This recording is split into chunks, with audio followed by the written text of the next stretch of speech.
The federal courtroom in Washington, D.C. crackled with tension as Judge Patricia Millett's gavel crashed down, its echo reverberating like a thunderclap through the packed chamber. Her piercing gaze locked onto Representative Jasmine Crockett, seated at the defendant's table, as she declared with unyielding authority, "You are in contempt of court." At 61, Millett, a seasoned jurist known for her strict constitutional interpretations, believed she had finally cornered the outspoken Congresswoman who had dared to challenge her rulings on voting rights. She was certain this emergency hearing would reassert judicial supremacy and silence Crockett's public critiques. But what unfolded in the next 20 minutes shattered her assumptions, reversed their roles, and left Millett questioning her grasp of the very constitutional principles she'd sworn to uphold. This is the electrifying saga of how one woman's unrelenting preparation and legal mastery humbled a federal judge, exposing a dangerous misstep in judicial power, and igniting a national reckoning on the balance between authority and accountability. If you believe knowledge should triumph over intimidation, hit that like button and subscribe, because this story will set your soul ablaze with the power of constitutional courage. The courtroom was a pressure cooker that Thursday morning, its oak-paneled walls steeped in the weight of a constitutional showdown. Reporters crammed the gallery, legal scholars leaned forward in their seats, and C-SPAN cameras captured every nuance. Crockett, a former civil rights attorney and House Judiciary Committee member, sat poised at the defendant's table, her legal briefcase open, her demeanor unshaken despite facing potential jail time. Judge Millett, with 12 years on the D.C. Circuit bench, radiated confidence, her reputation as a strict constructionist preceding her.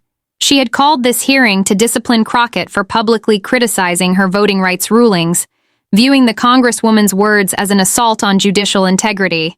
Millett believed she was defending the separation of powers, but she was about to confront a legal mind she'd gravely underestimated. The conflict had simmered for 3 months, rooted in Millett's oversight of high-profile voting rights cases.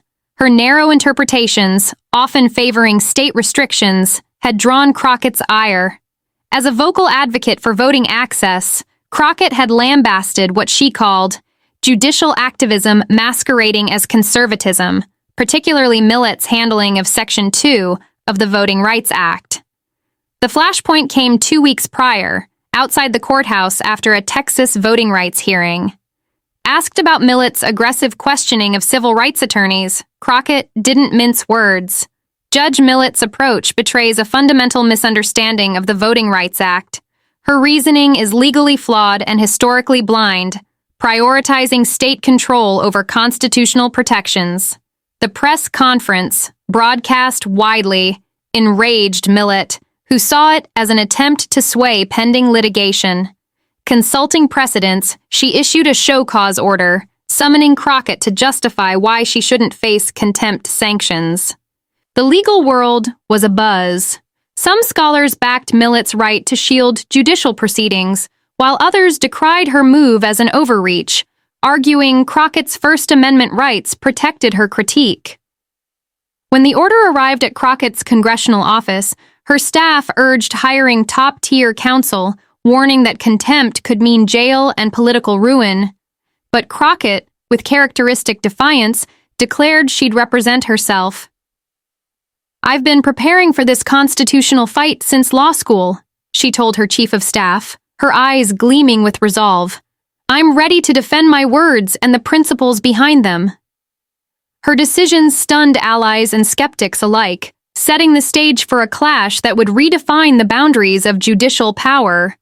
The hearing opened with Millett's voice booming, her contempt citation a formal rebuke.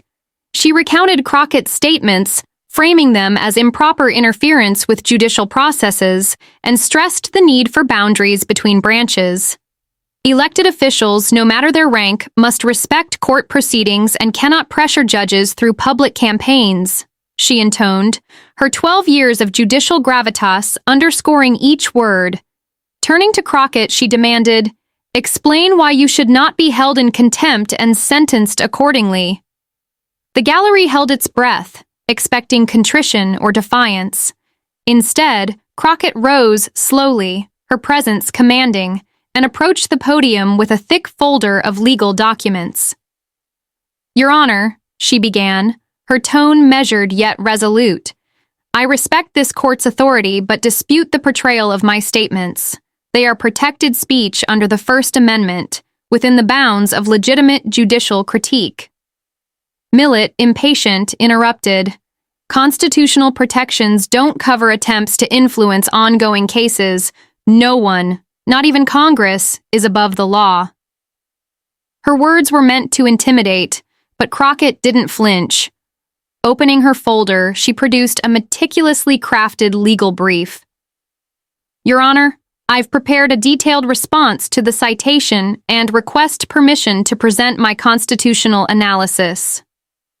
Millett, caught off guard by Crockett's preparedness, granted the request, her confidence unshaken, but curious. What followed was a legal tour de force, a systematic dismantling of Millett's reasoning that left the courtroom in awe and the judge reeling. Crockett began with the core issue, whether her statements met the legal threshold for contempt. Citing Bridges v. California, 1941, she argued, "The Supreme Court held that judicial criticism isn't contempt unless it poses a clear and present danger to justice's administration. My general critique of legal reasoning falls far short of that standard." Millett countered, "Bridges applies to post-decision criticism, not pending cases." Crockett was ready, her voice rising with precision. "Respectfully, Your Honor, Nebraska Press Association v. Stewart, 1976, protects even direct commentary on active cases, absent extraordinary circumstances." The gallery stirred, legal scholars noting her command of precedent. Shifting to her strongest point, Crockett emphasized her critique's nature. "My statements addressed Your Honor's interpretation of voting rights law, not case-specific facts. Discussing legal principles is not just protected, it's vital to democratic discourse." Millett's confidence wavered, her interruptions growing defensive, as Crockett's citations piled up. Seeking to regain control, the judge questioned Crockett's qualifications. "Ms. Crockett, does your legal training equip you for such complex arguments?" It was a fateful misstep. Crockett's eyes gleamed, her voice steady but fierce. "Your Honor, I graduated magna cum laude from Southern Methodist University Law School, served as law review editor, and wrote extensively on constitutional law. I practiced civil rights law for years, arguing federal voting rights cases akin to those before you." The courtroom's atmosphere shifted. Millett could no longer dismiss Crockett as a politician grandstanding. She faced a formidable constitutional scholar. Crockett pressed her advantage, warning that Millett's broad contempt interpretation risked chilling legitimate judicial critique. Citing studies, she argued, "Public discourse on court rulings ensures accountability, a democratic cornerstone." Millett countered, stressing judicial independence, but her tone faltered, her arguments sounding hollow against Crockett's precision. The turning point came when Crockett challenged Millett's grasp of the Voting Rights Act, the root of her original critique. "My statements were grounded in Supreme Court precedent and legislative history. I'm prepared to prove their accuracy." Millett, perhaps hoping to expose flaws, accepted the challenge, a critical error. Crockett launched into a breathtaking analysis, tracing voting rights jurisprudence from South Carolina v. Katzenbach, 1966, to Shelby County v. Holder, 2013. She demonstrated how Millett's recent rulings diverged from established protections, weakening constitutional guarantees. Her citations were flawless, her logic unassailable, leaving even the court reporter visibly impressed. The room grew still as Millett realized her miscalculation. Crockett's arguments exposed not only the contempt charge's fragility, but also flaws in the judge's voting rights rulings. Sensing the shift, Crockett delivered a defining moment, addressing Millett directly. "Your Honor, judicial independence is sacred, but but so is the right of elected officials to critique legal interpretations impacting our constituents. My words weren't personal or disrespectful. They challenged reasoning I believe harms voting rights. Silencing such critique undermines democracy and the legal discourse that strengthens your rulings. Her voice, steady yet passionate, carried moral weight, reframing the hearing as a defense of constitutional balance. Millett's final defense, that the statement's timing during pending cases justified sanctions, crumbled as Crockett cited Richmond newspapers versus Virginia, 1980, and other cases affirming public discourse's role in justice. My critique of legal interpretation posed no direct threat to your proceedings, she asserted, her words a quiet thunder. Overwhelmed, Millett called a recess, ostensibly to review Crockett's authorities, but the courtroom sensed her need to regroup. When proceedings resumed, Millett's demeanor had transformed. Gone was her commanding tone, replaced by uncertainty. The legal issues are more complex than I initially assessed, she admitted, her voice strained. Ms. Crockett's analysis raises serious questions about contempt's scope. In a stunning reversal, Millett dismissed the charges, conceding, "Upon reflection, the Congresswoman's statements are protected speech and don't sufficiently threaten judicial proceedings." But Crockett wasn't finished. Requesting to speak further, she delivered a searing statement on judicial power's limits. This contempt citation risked chilling legitimate critique, an abuse of authority that threatens democracy. Your Honor, I respectfully urge you to reconsider whether your contempt approach aligns with constitutional values. Her words, delivered with gravitas, shifted the narrative, casting Millett as the one overstepping. The aftermath was seismic. Legal scholars hailed Crockett's victory as a masterclass in constitutional advocacy, her transcript becoming a law school staple. Even conservative jurists, despite political differences, praised her analysis, questioning Millett's citation from the start. The case set a precedent, shielding elected officials' right to critique courts without fear of reprisal. Public reaction was fervent, Americans seeing Crockett's triumph as proof that preparation could hold power accountable.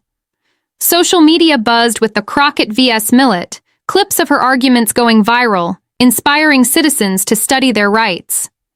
Millett faced professional fallout. Ethics experts criticized her citation as ego-driven, prompting bar associations to push judicial training on contempt limits. Millett issued a statement, admitting she'd learned valuable lessons about balancing authority and rights, and reformed her courtroom protocols. Crockett leveraged her win, launching seminars on voting rights and constitutional law, empowering citizens to engage with government. Her example emboldened other lawmakers to scrutinize judicial rulings, citing her as a model of courage. The case's deepest impact was its lesson: knowledge triumphs over intimidation. Crockett's legal mastery proved that in democracy, authority bows to law, not position. Her victory became a beacon, showing that citizens, armed with education, can challenge overreach. If this saga of grit and principle stirred you, subscribe for more stories of constitutional valor. Share below, what inspired you most about Crockett's stand? Because as she showed, when preparation meets purpose, even judges must yield to justice.